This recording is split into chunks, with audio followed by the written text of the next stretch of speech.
मरकजी वजीर शांतनु ठाकुर ने बंगाल की एक रैली में कहा कि मैं गारंटी देता हूं मुल्क भर में 7 दिनों के अंदर सीए नाफिज हो जाएगा। उन्होंने कहा कि मगरिबी बंगाल ही नहीं मुल्क भर में अगले 7 दिनों के अंदर सीए नाफिज हो जाएगा। इसे लेकर बंगाल की सीएम ममता बनर्जी ने कहा कि बीजेपी अब सीए का शोर मचा रही है, ये उनकी सियासत है। हमने सभी को शहरियत दी है और जो लोग बॉर्डर इलाकों में रह रहे हैं उन्हें सब कुछ दिया जा रहा है, वो भी रियासत के शहरी हैं, इसलिए उन्हें वोट डालने का हक मिला हुआ है। वहीं उत्तराखंड की सीएम पुष्कर सिंह धामी ने यूनिफॉर्म सिविल कोड को लेकर एक बार फिर से अपना रुख साफ करते हुए कहा है कि यूसीसी को लेकर बनाई गई कमेटी 2 फरवरी को सरकार को अपनी रिपोर्ट सौंपेगी। इस ड्राफ्ट पर आगामी असेंबली सेशन में बिल लाकर रियासत में यूसीसी नाफिज किया जाएगा। दरअसल 2016 में सिटीजन अमेंडमेंट एक्ट 2016 में सीए पेश किया गया था। इसमें 1955 के कानून में कुछ तब्दीली की जानी थी। ये बदलाव थे हिंदुस्तान के 3 मुस्लिम पड़ोसी मुल्क बांग्लादेश, पाकिस्तान और अफगानिस्तान से आए गैर मुस्लिम प्रवासियों को शहरियत देने की। 12 अगस्त 2016 को इसे ज्वाइंट पार्लियामेंट्री कमेटी के पास भेजा गया। कमेटी ने 7 जनवरी 2019 को रिपोर्ट सौंपी थी।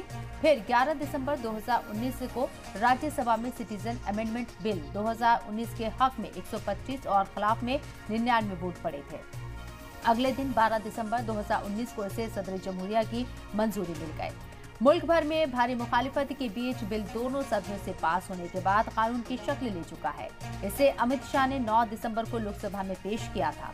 लोकसभा में आने से कबल ही ये बिल तनाज़े में था, लेकिन जब ये कानून बन गया तो उसके बाद इसकी मुखालिफत और तेज हो गई। दिल्ली के कई इलाकों में एहतजाज हुए। 23 फरवरी 2020 की रात जाफराबाद मेट्रो स्टेशन पर भीड़ के जमा होने के बाद भड़की हिंसा दंगों में तब्दील हो गई थी और आज की बड़ी बहस में आज हम बात इसी मुद्दे पर करेंगे कि सियासत का हथियार सीए तैयार।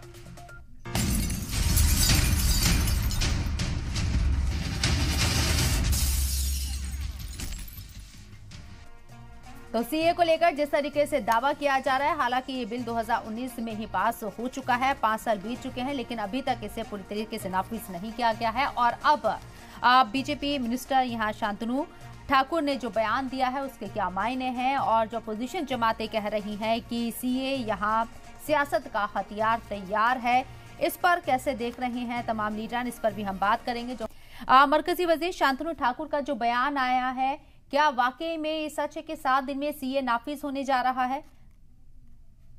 शबनम जी, देखिए, कानून है और कानून को लागू होना, कानून बन चुका है, भारत का कानून है तो कानून को तो लागू होना ही है। वो 7 दिन में लागू हो, 70 दिन में लागू हो। मगर जब एक तरह से ये मान के हम लोग अभी भी चल रहे हैं कि ये देश में लागू है, 10 जनवरी 20 से ही लागू है, और अभी लगभग जो है हम 30 कई राज्यों 8 राज्यों के 30 जिलों के डीएम्स को कुछ पावर्स भी दिए गए हैं इसमें, जिसमें कुछ माननीय नित्यानंद राय जी ने बताया भी था, 3100 लोगों को नागरिकता भी दी गई है। तो काम इस पर चालू है, हिंदुस्तान का कानून है, इसको लागू होना ही है। अब 7 दिनों में होता है, 17 दिनों में होता है, इसका माननीय मंत्री जी ने अगर कहा है तो हो सकता है उनके पास कोई वाजिब जानकारी हो तो उस पर कह रहे हैं, लेकिन मैं ये कह रहा हूं कि हिंदुस्तान का कानून है, इसको लागू होना है। ठीक है, लेकिन इसे चुनावी हथियार बताया जा रहा है। अपोजिशन जमातें आपके ऊपर निशाना साध रही हैं, क्योंकि अप्रैल 2021 से 31 दिसंबर 2021 तक 1414 विदेशियों को यहां भारतीय नागरिकता दी गई है सीए के तहत। मेरे साथ टीएमसी से संजय सरकार साहब भी जुड़ गए हैं। संजय सरकार साहब, सियासत से मुतासिर आप बता रहे हैं।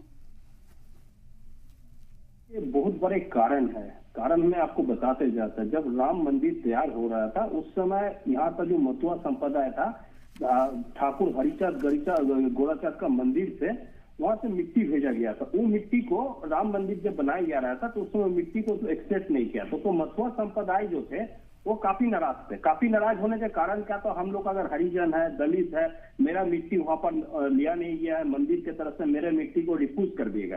शांतनु ठाकुर को इस मामला में पूरा मोहल्ला का आदमी लोग पकड़ रहा है, मथुआ संप्रदाय भी बोल रहा है ये क्या बात है, हम भी तो हिंदू है, लेकिन हम दलित हरिजन होने के चलते, मैं मथुआ संप्रदाय होने के चलते, नमसूत्र होने के चलते मेरे मिट्टी को क्यों वैल्यू नहीं जाएंगे वहां पर, मैं भी तो हिंदू है। ये सब जो तनाव है यहाँ पर, जो ये हो रहा है यहाँ पर, वो फेस नहीं कर पा रहा है, लेकिन इसके दोबारा ये दोहरा रहे हैं ये हम आपको सीएए लागू करेंगे। सबसे बड़ा यहाँ का आम जनता बोल रहा है, अगर यहाँ का सीए का क्यों चालू करना है? इसका मतलब शांतनु ठाकुर ये देश का सिटीजन नहीं है, नागरिक नहीं है। वो कैसे हुए यहाँ पर चुनाव लड़ रहे हैं, कैसे मंत्री बना दिया भारतीय जनता पार्टी? तो एक गैर सिटीजन को बना दिया। मसुआ संप्रदाय की तरफ से ये सब आवाज उठ रहा है। मसुआ संप्रदाय को बोला जा रहा है आपको सीए, बोला हमको दूसरे बार सिटीजन होने की जरूरत ही नहीं है, हम पहले से यहाँ का सिटीजन, हमको दोबारा सिटीजन होने का क्या जरूरत है? कोई जरूरत नहीं है, कोई मतलब नहीं है। ये सब राजनीति खेलने की कोशिश कर रहे हैं। क्यों? भारतीय जनता पार्टी को जो शांतनु ठाकुर जो कैंडिडेट है, इस बार उसको जमानत रख नहीं पाएंगे। जो सिचुएशन है